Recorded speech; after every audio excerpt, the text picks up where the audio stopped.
Our story begins with Hutch Mansell, a man stuck in a boring, routine life. He's working a dead-end job at his father-in-law's metal shop. At home, things aren't much better.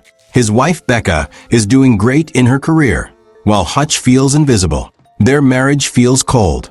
She even places a pillow wall between them in bed. His teenage son, Brady, barely looks at him, but his little daughter, Sammy, still adores her dad. One quiet night, as Hutch is about to fall asleep, he hears a dog barking outside. Curious, he goes downstairs to check. That's when he hears strange noises. 2 intruders have broken into the house. Hutch grabs the phone, but before he can call the police, a woman points a gun in his face. Cash. Now. Your money. We don't want any trouble. She demands money and takes his watch. He notices a small tattoo on her wrist. Just as she's about to take his wedding ring, Brady runs down the stairs and tackles one of the thieves. Hutch holds a golf club, ready to swing, but he freezes. Let him go, son. What? Said let him go. Seeing this, Brady also stops. It doesn't matter. The intruder punches Brady in the face, giving him a black eye before they run off. What the fuck, Dad? When the police arrive, they mock Hutch for not fighting back. You know, if that was my family... Could have taken her, Dad.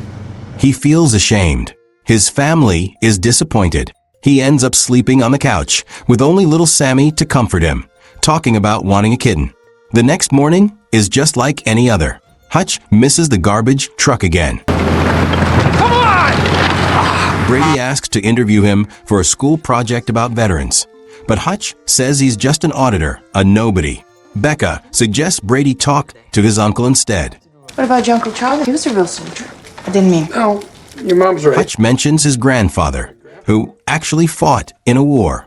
That's right, Grandpa. He actually saw some action. As they leave, their neighbor brags that he would have handled those burglars differently, all while showing off his new car. Man, I wish they'd have picked my place, you know? Could have used the exercise. At work, his brother-in-law Charlie mocks him for not fighting back. Now he says that you had the drop on one of them. Why didn't you take him out? I was just trying to keep damage to a minimum. He even points an unloaded gun at Hutch as a joke, then gives it to him. Keep my sister safe, bro.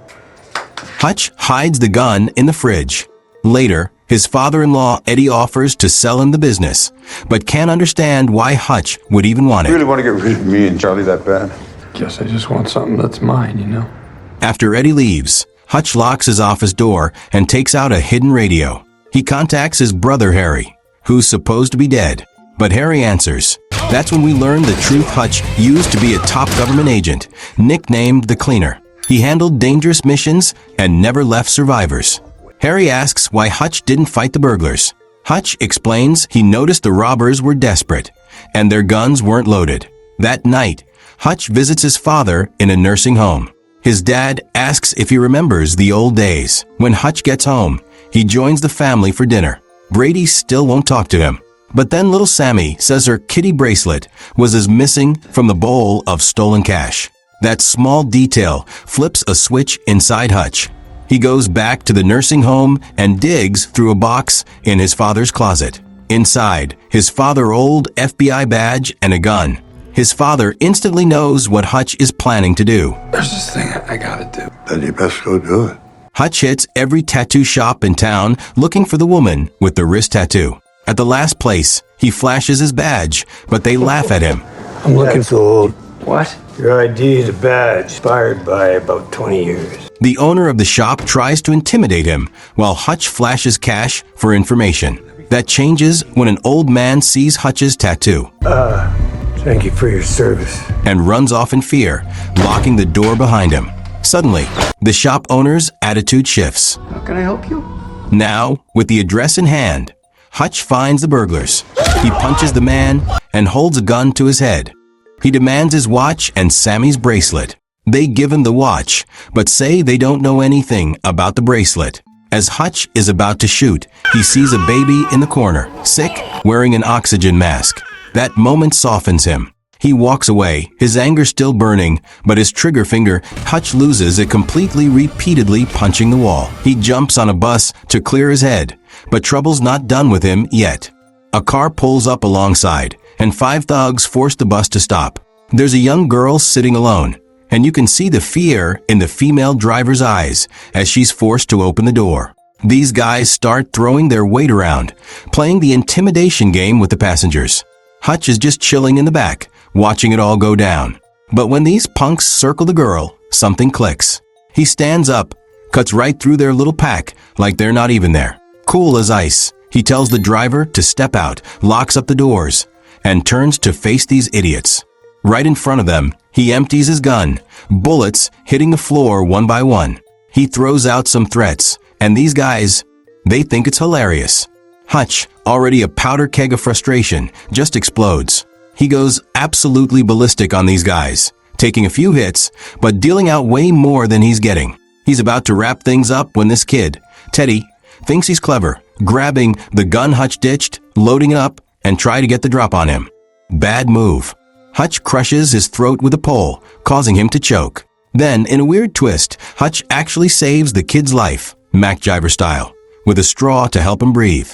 Walks off the bus like it's no big deal. Hutch actually apologizes to the driver for the mess. He gets home to find Becca sitting in the dark, like she's been waiting. She wants to know where he's been, and he plays it cool, like he didn't just demolish 5 guys on a bus. As she's tenderly cleaning his wounds, Hutch opens up about their marriage, tells her how far apart they've grown, how their marriage has lost its spark. You seem so far away. I miss you. He asks if she remembers who they used to be. Becca responds by removing that barrier pillow, starts showing some real affection. Too bad Hutch doesn't realize his little bus adventure is about to turn his quiet life upside down. The scene cut to Russian mob boss Yulian Kuznetsov making his entrance at a club. He's putting on a show, singing and dancing on stage, before getting down to business with some associates. They start talking about Odenkirk, a company handling billions in Russian mob pension funds, that Yulian's tired of babysitting. His shareholders are questioning his competence, so he puts one down right there. Asks if anyone else wants to question his methods. Nothing like a murder to restore confidence, right? Then his phone rings. Turns out that kid Hutch throat punched, that's Yulian's baby brother, Teddy. Yulian stands by Teddy's hospital bed, looking at his brain-damaged brother. He's convinced this attack must be connected to Odenkirk. In classic mob boss style, he tortures Teddy's friends for information. One of them hands over a subway card found during the fight, their only lead. The next day, Hutch is practically glowing, even complimenting his son. When you made that tackle, that was a good takedown. You had my back, and I'm proud of you. But his bubble bursts when his brother Harry calls with a warning. He's crossed paths with Yulian and needs to see the barber as soon as possible. Despite Hutch's initial brush-off, Harry's insistence gets him moving. The barber drops the bomb, the kid, whose throat he crushed. That's the brother of an incredibly wealthy Russian crime lord. The barber suggests Hutch get his family out of Dodge, noting that, at least for now, Yulian doesn't know who he is. Meanwhile, Yulian's team traces the subway card to Hutch's father's nursing home. His secretary blackmails a Pentagon worker for Hutch's file. The initial report shows nothing special. But when the secretary gets the full file, she's so terrified she bolts, without even asking for payment. I'm out, no need to pay. Good luck. Back at home, Hutch appears happy cooking dinner and suggesting an Italian vacation. How about we all head to Italy this summer? Oh, I'd love that. The house buzzes with renewed energy, like old times. But when he spots cars pulling up outside, he knows they're in deep trouble. Without missing a beat, he hustles everyone down to the basement. Hutch, what is happening? Ignoring their what the hell looks, he makes them swear not to dial 911. What happens next is pure chaos. Hutch goes full John Wick on these guys, dropping bodies left and right. But even a one-man army runs out of steam. Pavel finally gets him with a taser. They toss him in their car like a sack of potatoes. But Hutch isn't done yet. He snaps his own thumb to slip those cuffs, grabs a fire extinguisher, and blinds his captors. The car goes sideways, and before Pavel's death, Hutch drops his real identity on him, like he's talking about the weather. Then, he races home to get his family out of that basement. He rings up his old man with a heads up, then releases the family from their hideout. He has to cover his little daughter's eyes so she doesn't see what's left of the bad guys decorating their living room. Becca's looking at him like she's seeing a stranger, desperate for some kind of explanation. Come on, you gotta give me something. I will, but not now. She makes him swear he'll come back to them before loading up the kids and driving away. Hutch arranges all the bodies on the couch like some twisted family portrait and starts spilling his confession. Turns out Hutch was actually a government hitman, specializing in taking out targets who thought they were untouchable. He was the best, until he let one mark live. Years later, Hutch finds out this guy's living his best life, with a new family. That's when Hutch decided to quit, despite his bosses throwing a fit. He tried his best to bury that life ever since then. Then, in a twist of irony, that kitten bracelet, the one that started this whole mess, lays under the couch. Before torching the place, he gives his dead audience a little chemistry lesson about bones and high temperatures. Bone burns to ash at 1500 degrees, and this basement is designed to double that, so they won't be finding you among the rubble. Deep down, he admits he knew this normal life thing was just borrowed time. He sets the whole place ablaze, grabs one family photo, steals his bragging neighbor's new car, and takes off. Meanwhile, at the nursing home, two hitmen think they're being slick, creeping up on Hutch's father while he's sleeping. But he hasn't lost his touch. Both hitmen hit the floor before they even know what hit them. Cue the nurses running in, following the echo of a gunshot. In the final scene, Hutch dumps a bag of gold bars on Eddie's desk, announcing his takeover of the company. His brother-in-law tries to play tough guy, but in the next second, he's nearly in tears. Breathe deep, okay? The scene cuts to Julian watching the news, his face darkening as he learns about Pavel's death at Hutch's hands. Meanwhile, Hutch temporarily shuts down the factory and turns it into his personal armory, his desk disappearing under piles of weapons and ammo. Harry's voice crackles over the radio, scolding him, but Hutch couldn't care less. He has a plan. He heads straight for the place where these thugs are counting their Okshack money. The minute he walks in, all hell breaks loose.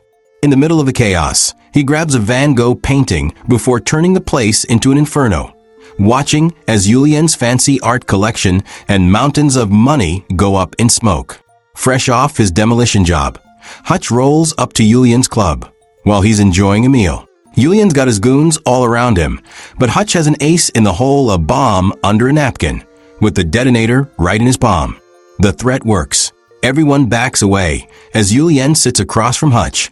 Just then, Hutch drops the bomb, metaphorically and literally. He's burned everything Julian owned to ashes. I'm shocked! You should have seen it go up. It was something. Julian's practically foaming at the mouth. Hutch lays out his options. Nice and simple, either chase him down or grab what little cash is left and hit the road. Then he just walks out, still holding the bomb in his hand, while everyone stays frozen in place. Enraged, Julian loses it completely. Julian mobilizes everyone to hunt Hutch down, leading to an intense shootout on the streets. But Hutch isn't alone.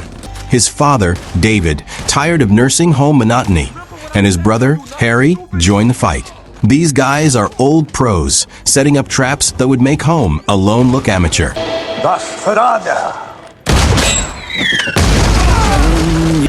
This is your captain speaking. Prepare for takeoff. They're taking out bad guys left and right, until it's just Julian standing. After Julian manages to shoot Harry, Hutch decides enough's enough. He rigs up a claymore mine to some bulletproof glass, and Julian's story comes to an explosive end. Hutch shares a look with Harry and David as they bail, just ahead of the cops. He leaves a sweet message for Becca, and right then, like some kind of sign, this little kitten shows up out of nowhere. So there he goes, walking away with the painting and his new feline friend. He's arrested by the police, but remains calm, lighting up a smoke and even breaking out some cat food. Who the fuck are you? I'm nobody. The officer's getting nowhere with the questioning, but then his phone rings, and we see his face change. Suddenly, Hutch is walking free, no questions asked. 3 months later, he's house hunting with Becca when his phone rings again. His services are still needed. They both turn to the agent and ask, Does this house have a basement. The movie wraps with Harry and David hitting the road in an RV, heading to an undisclosed location.